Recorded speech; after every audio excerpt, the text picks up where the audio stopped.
Qu'on ait dû ajouter au dimanche de Pâques un lundi de Pâques, ça montre qu'on n'arrive pas à enfermer Pâques dans une seule journée. Qu'on le veuille ou non, ça déborde. La vie de Dieu veut sortir des dimanches pour gagner les jours des hommes. On a donc aujourd'hui un lundi de Pâques, mais pourquoi n'aurait-on pas demain un mardi de Pâques, un mercredi de Pâques?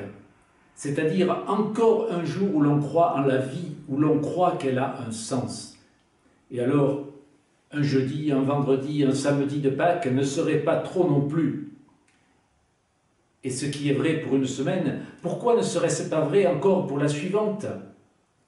Pâques, si c'est vrai, alors c'est vrai toujours.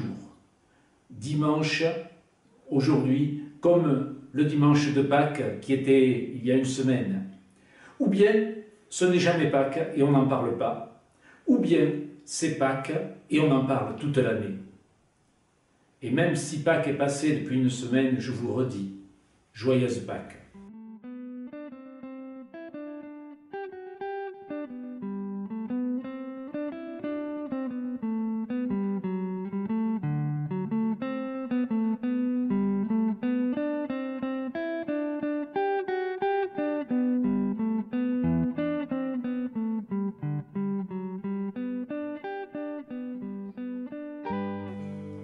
Depuis l'aube des temps, tu es, et ton nom passe dans l'histoire comme passe la source au désert.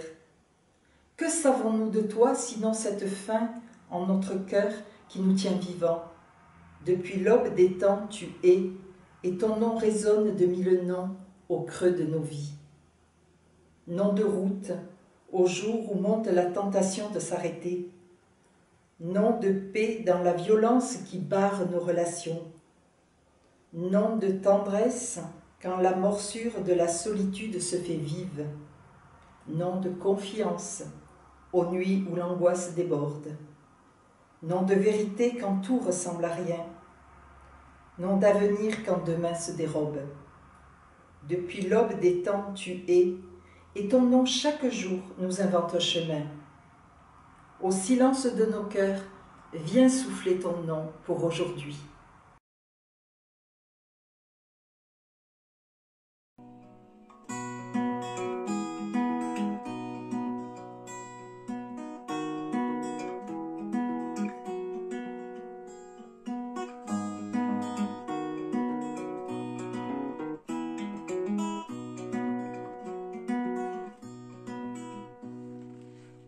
Que le jour qui se lève soit plus beau, pour que le ciel de nos rêves soit plus chaud, et pour que la joie qui chante soit toujours dans notre vie. Ô Seigneur, donne-nous ton esprit d'amour, pour que nos cœurs qui te cherchent soient plus forts, pour que la paix soit au creux de nos efforts, et pour que nos voix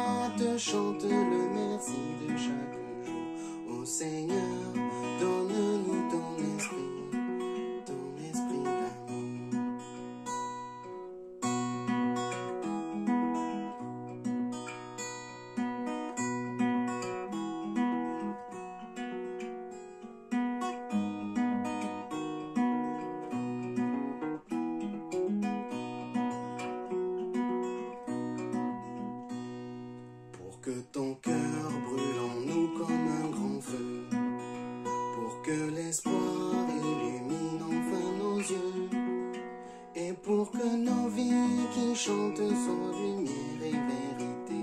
Ô Seigneur, donne-nous ton esprit d'amour. Ô Seigneur, donne-nous ton esprit d'amour.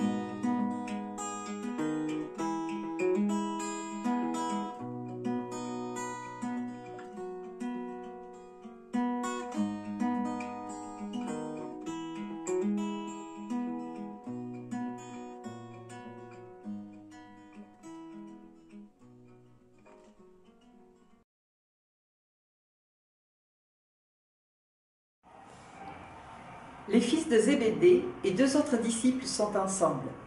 Simon-Pierre leur dit « Je vais à la pêche ». Ils lui disent « Nous aussi, nous venons avec toi ». Ils partent et ils montent dans la barque.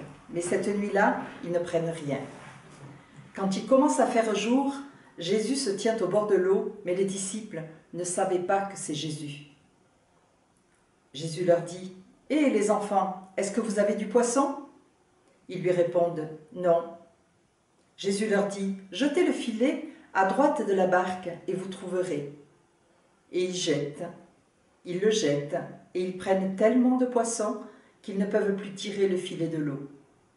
Alors le disciple que Jésus aime dit à Pierre « C'est le Seigneur !» Quand Simon-Pierre entend « C'est le Seigneur », il met son vêtement de dessus parce qu'il l'avait enlevé et il se jette dans l'eau. Les autres disciples reviennent dans la barque en tirant le filet plein de poissons. Après le repas, Jésus demande à Simon-Pierre « Simon, fils de Jean, est-ce que tu as plus d'amour pour moi que ceci ?» Pierre lui répond « Oui, Seigneur, tu sais que je t'aime. » Jésus lui dit « Prends soin de mes agneaux. » Une deuxième fois, Jésus lui demande « Simon, fils de Jean, est-ce que tu m'aimes ?» Pierre lui répond « Oui, Seigneur, tu sais que je t'aime. » Jésus lui dit « Sois le berger de mes moutons. » Une troisième fois, Jésus lui demande « Simon, fils de Jean, est-ce que tu m'aimes ?» Pierre est triste parce que Jésus lui demande une troisième fois « Est-ce que tu m'aimes ?» Et il dit à Jésus « Seigneur, tu sais tout, tu sais bien que je t'aime. » Jésus lui dit « Prends soin de mes moutons. » Oui, je te le dis, c'est la vérité. Quand tu étais jeune, tu mettais toi-même ta ceinture et tu allais où tu voulais. Quand tu seras vieux, tu étendras les mains. Un autre te mettra ta ceinture et il te conduira là où tu ne veux pas. Par ces paroles, Jésus annonce de quelle façon Pierre va mourir et donner de la gloire à Dieu. Ensuite, Jésus dit à Pierre, « Suis-moi. »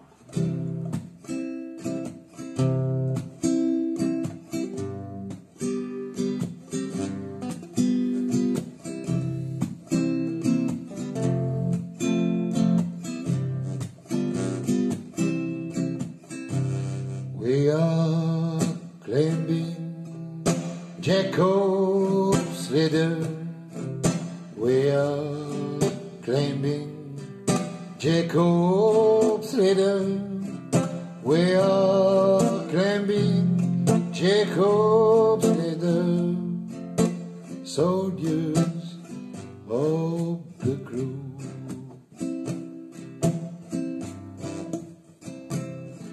Every ram goes higher, higher. Every ram goes higher, higher. Every ram goes higher, higher. Soldiers of the crew.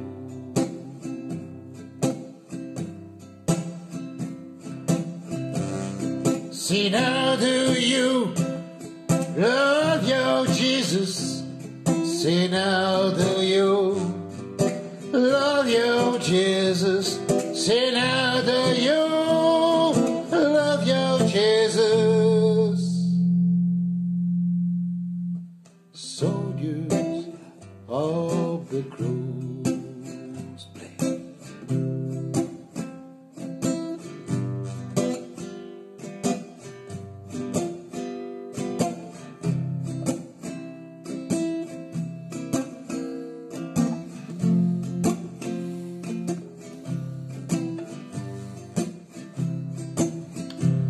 If you love him, why not serve him? If you love him, why not serve him? If you love him, why not serve him? Soldiers of the cross. Play, play.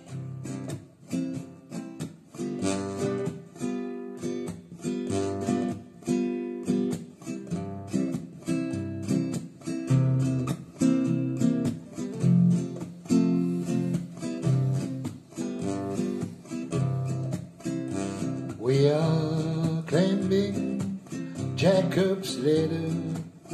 We are climbing Jacob's ladder. We are climbing Jacob's ladder. Soldiers of the cross.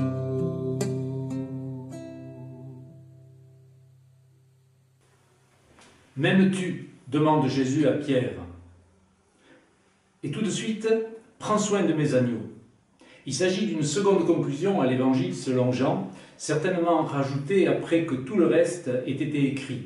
On a l'impression que dans cette seconde conclusion, l'auteur essaie de caser tout ce dont il n'a pas pu parler dans son évangile pour en garder la cohérence de son œuvre littéraire. La pêche miraculeuse, la difficulté de reconnaître Jésus après sa résurrection, la révélation dans le partage du pain, les enseignements de l'Église, etc. Tous ces éléments, rajoutés ici à l'évangile originel, sont tournés vers l'Église, la pêche miraculeuse, le partage du repas, etc. Pour moi, cette deuxième conclusion de l'évangile a surtout pour rôle de faire le lien avec la suite. C'est un peu comme si Jean disait « Jésus ne vous a pas beaucoup parlé de l'Église, mais c'est lui qui a demandé à ses disciples, après la résurrection, de la mettre en route. » Et c'est là que nous en venons à cette phrase « M'aimes-tu? Prends soin de mes agneaux. » Le lien entre les deux expressions ne va pas de soi. « M'aimes-tu? Prends soin de mes agneaux. » Et pourtant, je me dis que ce sens est évident. Vous dites que vous aimez le Jésus de cet évangile de Jean, vous vous réclamez de lui, vous vous présentez comme ses disciples, vous aimez le prêcher, vous aimez raconter ce qu'il a fait, ses miracles et ses enseignements, mais tout cela n'est rien si cela ne se traduit pas dans la communauté par le soin qu'on apporte aux autres. L'amour que Pierre est invité à porter à Jésus n'est pas l'amour mystique de celui qu'il a connu pendant son ministère terrestre et qui est maintenant aux cieux. Non, c'est un amour très concret, celui des membres de son troupeau, de l'Église. Et Jésus va encore plus loin dans l'aspect concret de cet amour qui doit déboucher sur le fait de prendre soin des autres. Tu dis que tu m'aimes, alors prends soin de ceux que moi j'aime.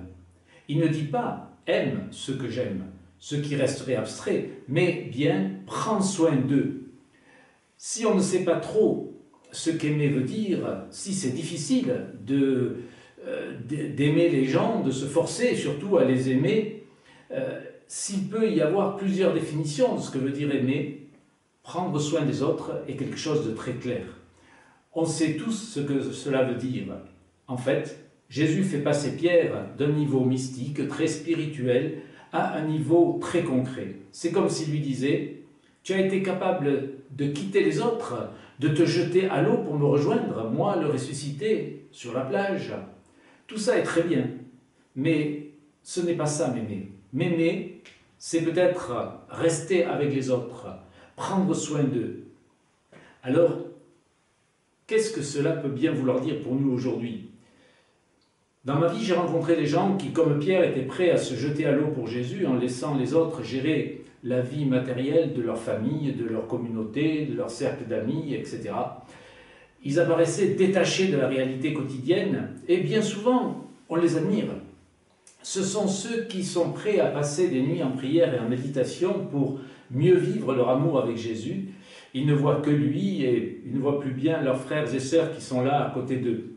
À cela, Jésus ne leur dit pas qu'ils ont tort, pas plus qu'il ne dit à Pierre qu'il a eu tort, mais il rajoute « Prends soin de mes agneaux, tourne-toi vers les autres, si c'est vrai que tu m'aimes. » Bien sûr, Jésus ne dit pas comment il faut faire. Il laisse le champ de tous les possibles ouvert. Il y a de multiples manières de prendre soin des autres. Cela peut être par la prière, car il y a aussi une prière tournée vers les autres. Cela peut être par l'action sociale, le partage des ressources. Cela peut être par l'enseignement, l'engagement dans une carrière médicale, etc., etc. Le principe paraît très simple, et vous vous demandez peut-être pourquoi je m'évertue encore à vous le redire. C'est vrai, le principe est simple, et pourtant, partout dans le monde, des chrétiens qui se veulent plus spirituels que les autres, prêts à se jeter à l'eau pour rejoindre Jésus, ont de la difficulté à le vivre. Pourquoi croyez-vous que Jésus répète 3 fois la question à Pierre? C'est parce que Pierre non plus n'arrivait pas à comprendre toutes les implications de ce « m'aimes-tu ». M'aimes-tu? Mais tu le vois bien, Seigneur, je suis à l'église tous les dimanches. M'aimes-tu? Mais tu le vois bien, je suis conseiller presbytéral et prédicateur laïque même. M'aimes-tu? Mais tu le vois bien, Seigneur, je suis même pasteur. À chaque réponse, Jésus rajoute « alors, occupe-toi des autres, occupe-toi de mes brebis ». Il ne s'agit pas ici de comprendre intellectuellement ces choses, mais tout simplement de les vivre, de les mettre en œuvre. Et pour cela, nous avons bien besoin qu'on nous pose plusieurs fois la question.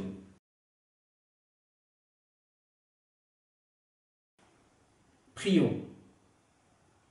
De toi, Seigneur, je ne sais qu'un presque rien. Et pourtant, tu viens prendre nom au creuset de mon exil, comme la source qui ravive la présence, qui déplie le regard, qui fait voir, le souffle qui met au large. De toi, je ne sais qu'un presque rien, mais je devine ta trace, à la profondeur de ce qui m'est rendu, à la passion pour les gestes qui font vivre, le courage des solidarités, l'envie des chemins risqués. De toi, je ne sais qu'un presque rien, mais de ce presque rien, je vis. Amen.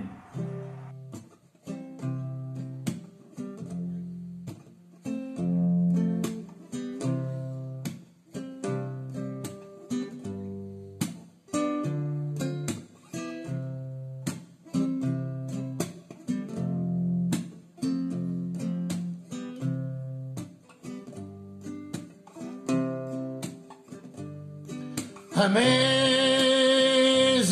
grace, how sweet the sound that saved a wretch like me. I once was lost, but now I'm found. Was blind, but now I see.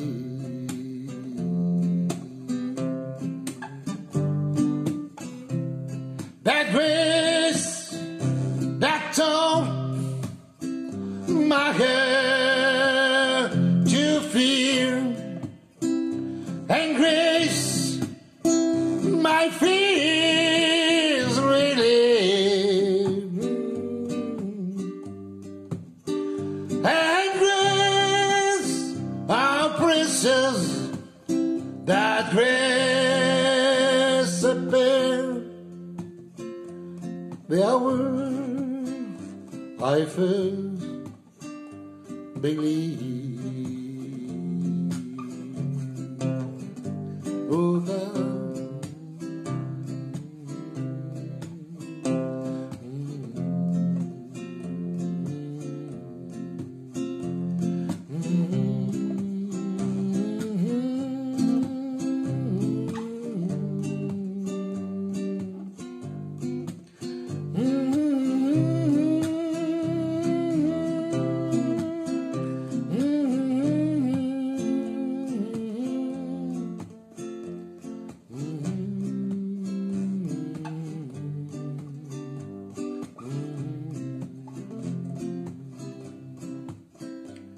those many ninjas, those a snare, we have already come. That grace that's rather safe the saffron. That grace that rose have saved us from, and grace will lead us home.